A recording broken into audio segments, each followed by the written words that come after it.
반갑습니다. 오늘은 갈라디아서 5장 말씀을 통해서 자유 그리고 성령이라는 제목으로 주의 말씀을 함께 나누겠습니다. 우리는 갈라디아서를 통하여서 오후 시간대마다 우리가 받은 구원이 율법의 행위, 우리의 노력과 애씀으로 하나님의 구원을 만들어내는 것이 아니라 하나님의 전적인 은혜, 하나님의 전적인 선물로 우리가 받은 하나님의 구원임을 지금까지 살펴봤어요. 이 구원에 대하여 우리가 함께 한 것도 아니고 우리가 노력한 것도 아니에요. 함께 했다면 우리에게 지분이 있겠죠. 그러나 구원은요, 우리에게 지분이 0%예요. 오직 전적인 하나님의 선물임을 강조하고 있는 것이 바로 갈라디아서에서 이야기하는 우리가 받은 구원입니다. 1장과 2장에서 한번 생각을 해보면 사도 바울이 자신의 복음을 갈라디아 교인들에게 증거하기 위하여 내가 하나님 앞에 사도권을 받았다, 사도임을 증명을 해야 했어요. 사도가 되려면요, 여러분 그 당시에 사도는요 2가지 조건이 있었어요. 첫 번째 조건은 예수님이 직접 택하여 삼은 제자가 사도가 되어야 해요. 그런데 사도 바울은 예수님의 12제자 중에 들어가요? 안 들어가요? 안 들어가요. 그럼에도 불구하고 이 사도 바울이 자신이 예수님께 직접 택함을 받은 사도임을 증명을 해야 될 때에 자기가 다메섹 도상에서 예수를 믿는 자를 핍박하러 갈 때에 그때 다메섹 도상에서 예수님이 직접 자기에게 나타나셔서 자기를 택하여 이방인의 그릇으로 사용했다라는 것을 간증함으로 예수님께서 나를 직접 부르셨고 제자로 삼으셨다라는 것을 이야기를 해요. 두 번째 조건은요, 예수님의 부활하심을 직접 봐야 하는 증인이에요. 그런데 예수님의 12제자들은 다 예수님의 부활하심을 보고 마지막 지상 명령까지 들었어요. 그런데 사도 바울은 그 부활하심의 12의 제자 가운데 들어가 있지 않잖아요. 그러니까 이 사도 바울이 두 번째 예수의 부활하심을 증명해야 되는데 그것 또한 다메섹 도상에서 예수님이 부활하신 예수님이 나타나셔서 자기를 지상 명령 대신에 이방인의 그릇 복음의 사도로 세우셨다라는 것을 증명하는 거죠.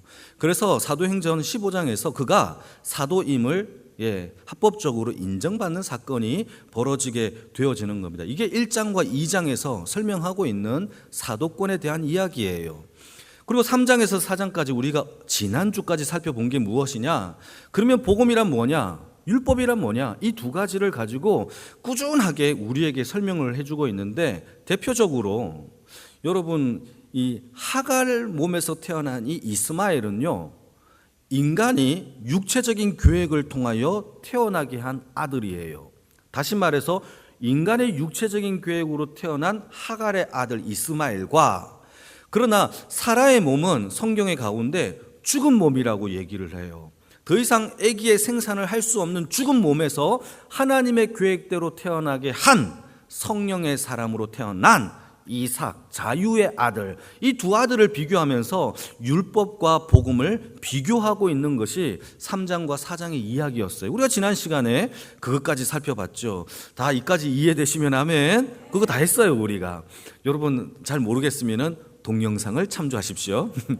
그리고 오늘부터는요 5장부터 무엇이 등장하느냐, 이 5장부터는요 무엇을 설명하고 있느냐 하면은 바로 이 성령과 자유에 대한 이야기를 해요.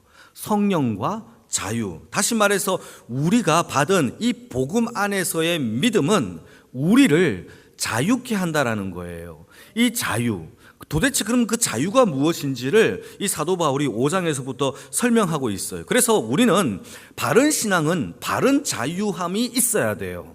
그 바른 자유함이 있어야 되는 것을 쭉 설명하는 건데, 지금까지 설명한 바처럼 율법의 종에 매여 있는 자들은 종의 아들이에요. 종의 아들은 하나님의 나라의 상속자가 못 돼요. 왜죠? 종이니까. 아무리 돈 많은 종이라도, 능력 있는 종이라도, 서울대 하버드대 나온 종이라도 종은요 하나님의 나라에 못 가요. 그래서 하나님께서 우리에게 종이 아니라 신분적 변화, 아들을 보내주셔서 아들의 생명을 가진 자에게 아들의 영인 성령을 주셔서 하나님의 자녀임을 선언하게 하여 하나님의 상속자가 되게 한 것이 우리가 받은 자유의 능력이에요. 할렐루야. 이게 우리가 받은 거예요. 그래서 우리는 이제 종의 아들이 아니라 자유의 아들이고 바르게 이것을 이해하는 것이 중요하다는 것이죠. 자, 그래서 우리가 복음으로 말미암아 죄에서 자유를 얻었다라고 하는 것을 자꾸 오해를 해요. 어떻게 오해를 하느냐? 죄에서 자유를 얻었으니 이제는 죄를 함부로 지어도 구원을 받는다. 죄를 마음껏 지어도 괜찮다. 이미 우리는 구원을 받았다라고 이상하게 해석하는 자들이 있어요. 우리 주위에도 많아요. 그런 자들이.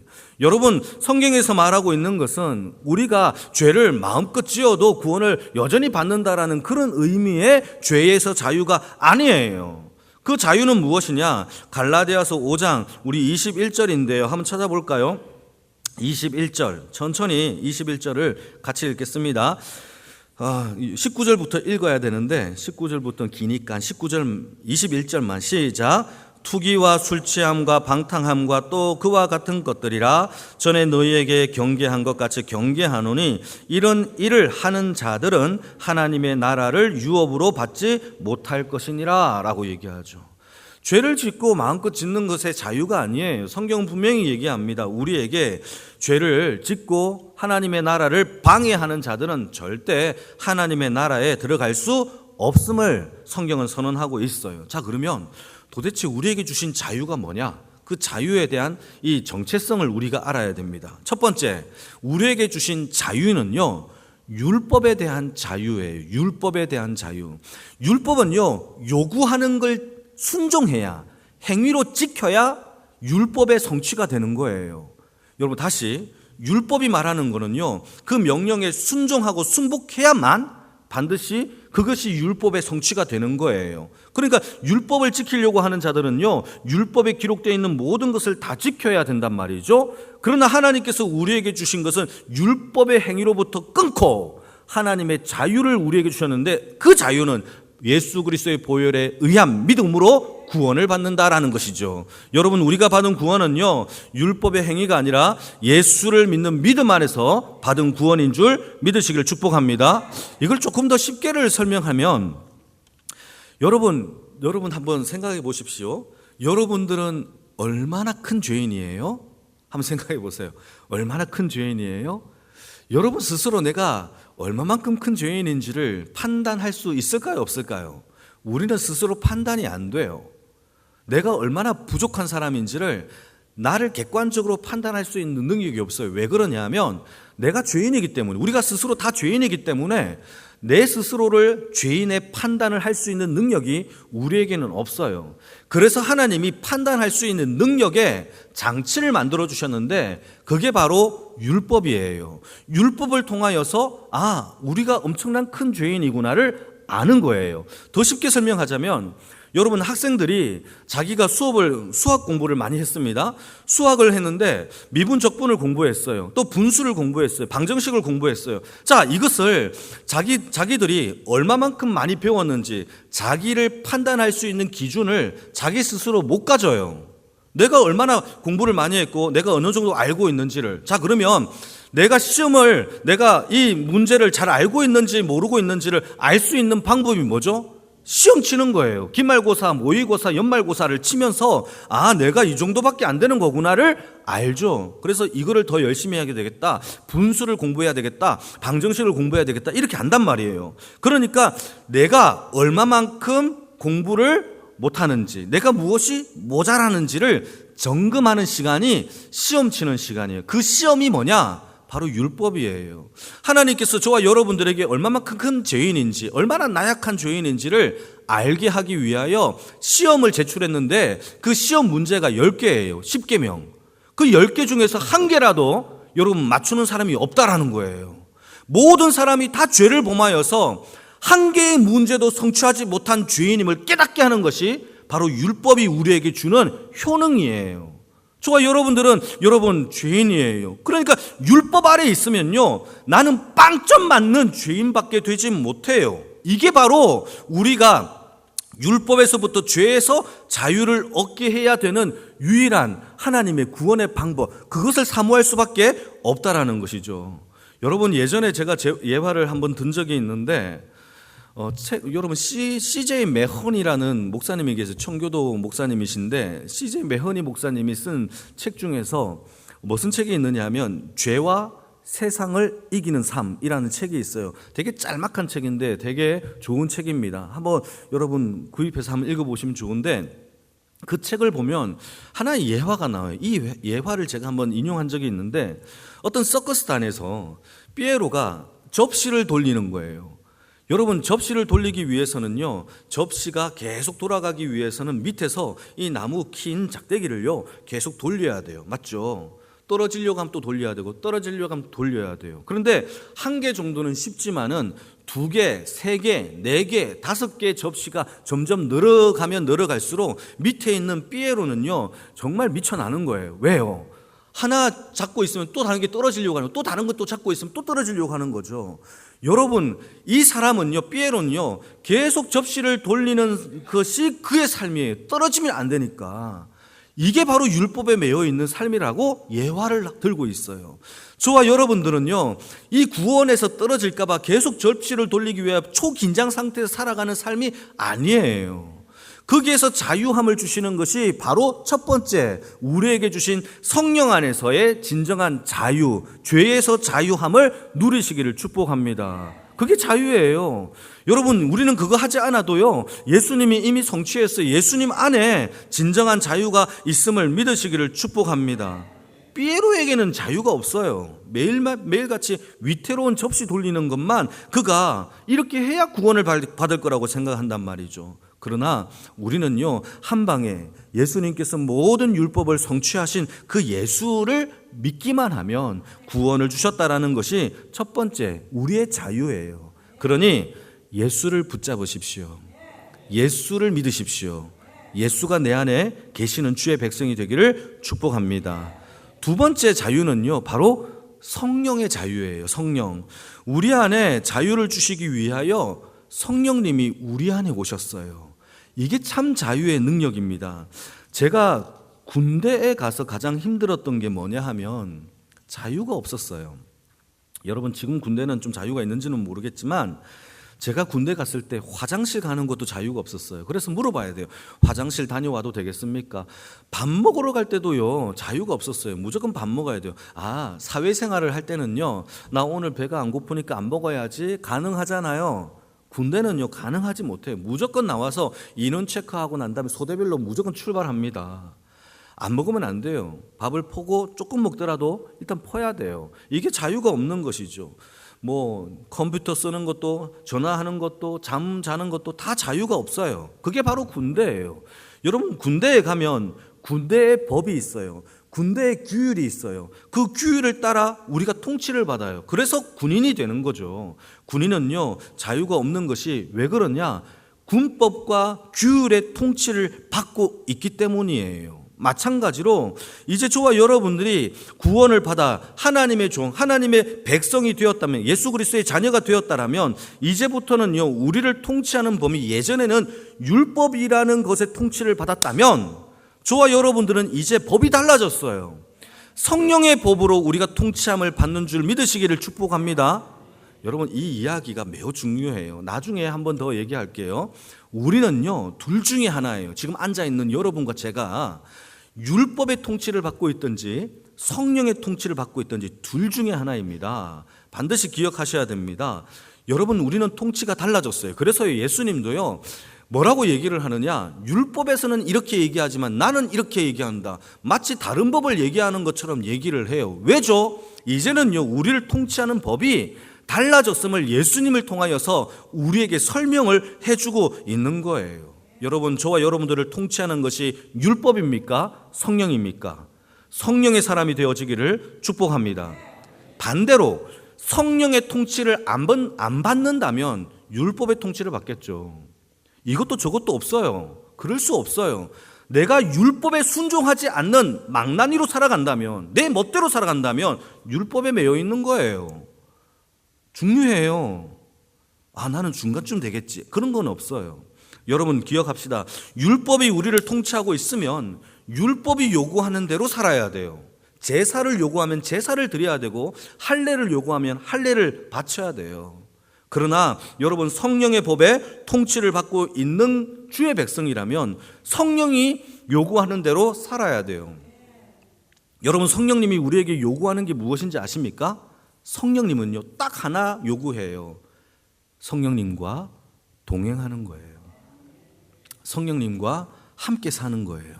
성령님이 이래라 저래라 하는 게 아니라 성령님의 통치를 받는 거예요. 여러분, 다시 성령님의 통치를 받는 거예요. 다시 성령님과 동행하고 함께 살아가는 것이 성경에서 우리에게 요구하고 있는 성령의 삶이에요. 그러니까 성령님이 채찍 들고 때려가면서 막 이렇게 하는 게 아니에요. 성령님이 우리 안에 참된 주인이 되어 우리의 삶을 드라이빙하는 것이 바로 성령의 사람입니다. 그래서 성령의 법이 우리에게 통치하고 있다면 우리는 성령님과 동행하는 그 자체가 행복이고 즐거움이고, 율법이 우리 안에 통치하고 있다면 우리에게 행위와 열매와 이것을 강요해요. 너 이거 해야 돼, 저거 해야 돼, 강요해요. 여러분, 성령님과 동행하는 참 자유가 있기를 축복합니다. 질문 던져볼게요. 여러분, 성령의 열매를 맺으시기를 바랍니다. 자, 여러분, 성령의 열매를 맺으세요. 자, 그러면 여러분, 성령이 어떤 열매를 맺을 거예요? 물어보는 거예요. 성령의 열매를 뭘 맺을 거예요? 자, 질문 던집니다. 성령의 열매를 우리가 고를 수 있어요? 물어보는 거예요. 지금까지 여러분들이 나 사랑의 열매 맺어야지, 맺었다 하시는 분 있어요? 없어요. 성령의 열매를 우리는 고를 수도 없어요. 성령과 함께 살면 성령님이 그 열매를 정해주시고 우리에게 주시는 거예요. 목적은요, 열매가 목적이 아니에요. 그러니까 뭐가 목적이죠? 함께 거하는 게 목적이에요. 그거 하라고 주는 거예요. 성령님이 우리와 함께 사시고 함께 동거하고 성령님이 우리를 드라이빙 할 때에 어느새 맺어지게 되는 것이 성령의 9가지 열매예요. 그러니까 우리는 선택권이 없어요. 주께서 선택할 수 있는 것이 성령의 사람이에요. 자, 열매를 내가 결정할 수 없듯이 내 삶도 하나님께 내어 맡겨 내 인생을 내 마음대로 사는 것이 아니라 성령께 의탁하는 것이 성령의 삶이죠. 그게 동행이에요. 여러분, 우리에게 참 자유가 있습니까? 성령 안에서 참 자유를 누리시기를 축복합니다. 로마서 8장의 말씀에 이렇게 기록하고 있습니다. 이는 그리스도 예수 안에 있는 생명의 성령의 법이 너의 죄와 사망의 법에서 너를 해방하였느니라. 이 해방이 자유예요. 자유. 여러분, 성령 안에서 해방된 참 자유를 누리는 주의 인생이 되기를 축복합니다. 그래서 제가 축도를 할 때에 성령님에 대한 내주, 충만, 교통하심을 얘기해요. 성령님은 우리 안에서 교통하시고 충만하시고 내주하셔서 뭘 하느냐? 우리 인생을요, 다스리시는 거예요. 둘 중에 하나죠. 내가 나를 다스리든 또 하나는 성령님이 나를 다스리든. 중요해요. 여러분, 성령의 사람이 되어지기를 축복합니다. 어떤 법을 따라가고 있느냐 참 중요하죠. 그거를 더 구체적으로 예수님께 한번 물어볼까요? 산상수훈에서 예수님께서 우리에게 이렇게 가르칩니다. 그 율법에 대하여 얘기하면서 율법과 성령의 통치를 우리에게 비교를 해주면서 가르치는데, 신약성경 마태복음 5장을 한번 찾아볼까요? 여러분, 잠도 오고 하니까 찾아봅시다. 마태복음 5장 성경책 찾으면서 또 눈도 한번 이렇게 운동도 하고요. 마태복음 5장 17절, 우리 남자들만 크게 한번 읽어보실까요? 마태복음 5장 17절 시작.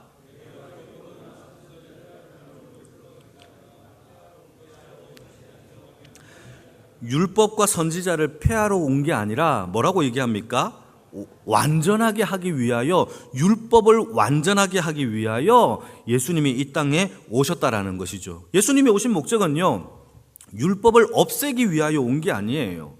그러면서 율법을 완전하게 하기 위하여 오셨는데, 자, 그러면 어떻게 완전하게 하느냐를 설명을 해야 되겠죠. 그 방법이 뭐냐? 바로 성령이에요. 성령으로 우리를 완전하게 율법 가운데 완전하게 성취하시기 위하여 하나님이 우리에게 성령을 주셨다라고 이야기를 하는 거죠. 그러면서 5가지 예를 들어요. 그 뒤를 쭉 읽어보시게 되면은 5가지 예를 드는데 한번 읽어볼까요? 이번에는 우리 여성분들이 21절에서 22절, 마태복음 5장 21절, 22절 한번 읽어주세요. 시작.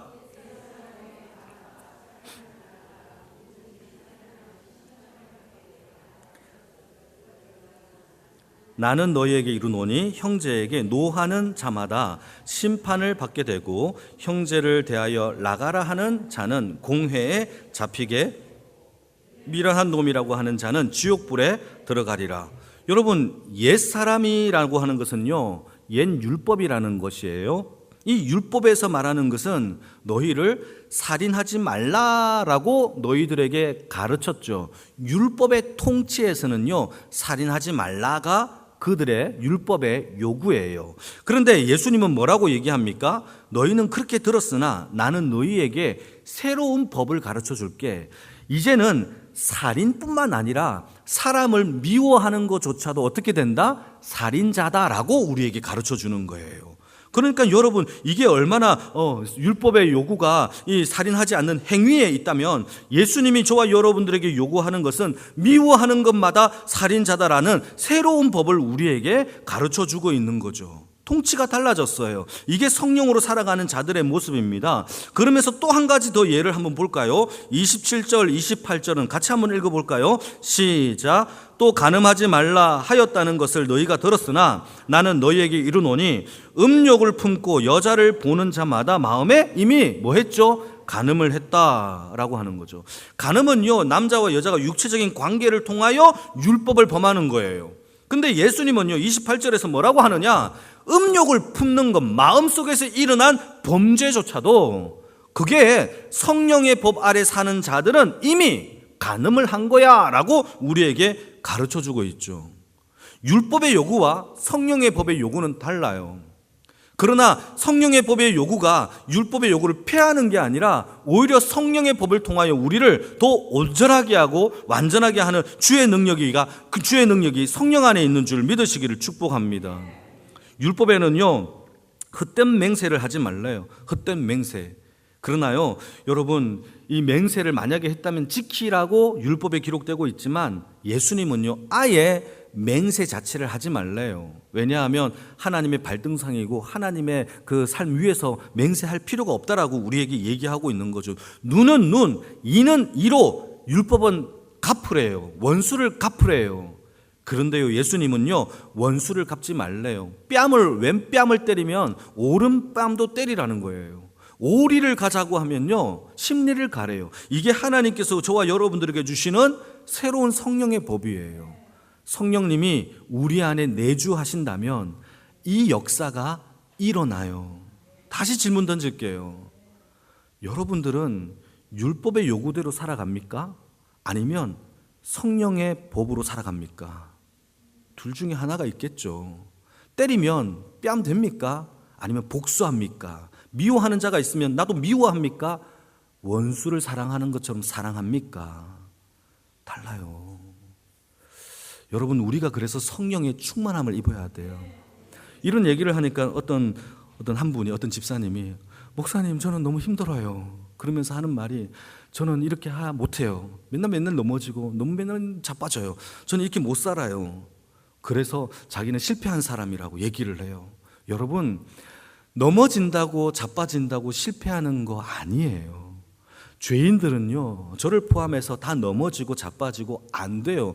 나를 미워하는 자에게 어떻게 사랑을 줄 수가 있어요? 저도 안 돼요. 그래서 통치 속에 들어가야 돼요.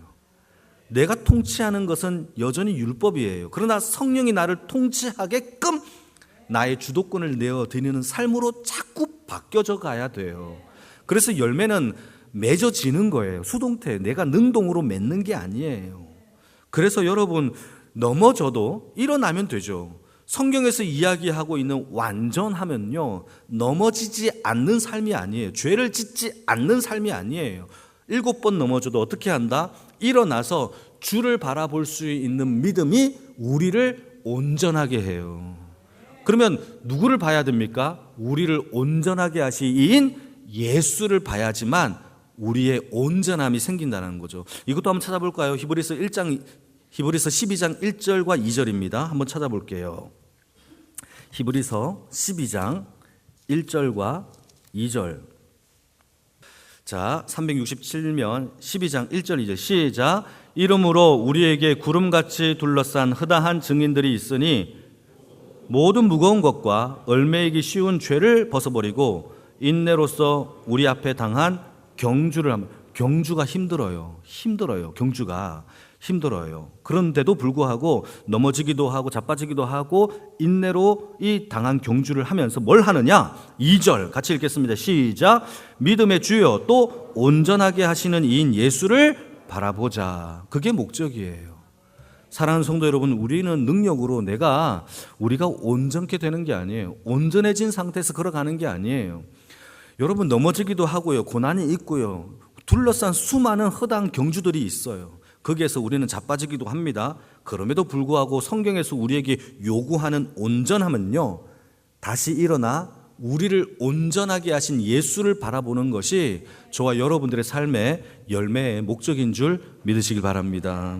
그거죠.